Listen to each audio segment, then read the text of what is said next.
Ay, eri nga ni ang ating lulutuin ngayon. Isang napakalaking sea bream ang nahuli natin ngayong umaga sa pagpunta natin doon sa tabing dagat at lulutuin natin ito ng buo. Piprito natin ito at gagawin nating sweet and sour fish. Ay gabi pa nga lang nga ni ay ready na ang mga batang ito at natulog na sila ng mas maaga at kinabukasan paggising ko sa kanila ay talagang bungkawas na agad. Ay bungkawas daw ano, ang ibig sabihin po nun ay talagang tumayo kaagad sila sa kanilang pagkakatulog dahil excited na sila pa sa kanilang pagpunta sa dagat. Kaya nga pagtayo nila ay pumunta agad sila sa bathroom at alam niyo na kung anong gagawin.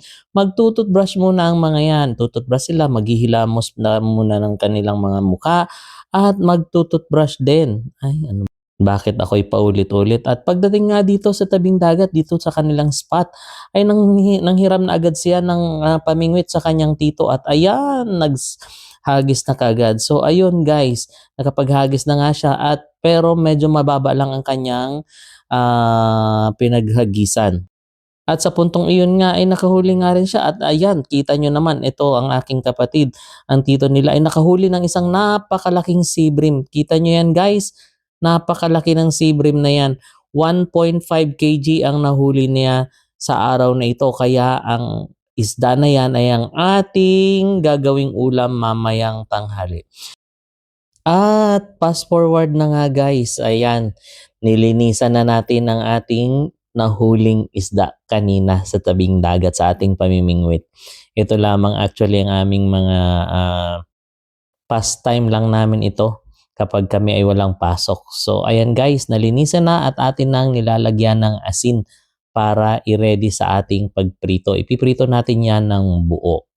So ayan guys, piprito na natin. Ginamitan ko na ng isang napakalaking kawa yan.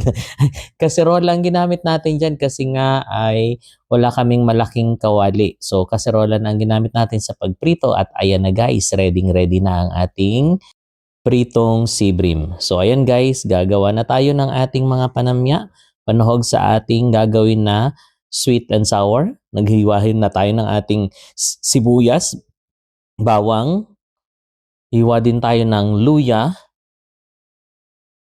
tulad ng carrots na hinawa-hiwa natin ng maliliit na paba.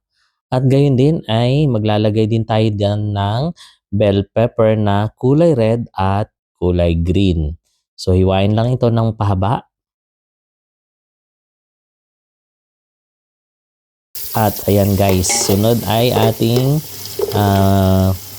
igisa na ang ating sibuyas, bawang at luya.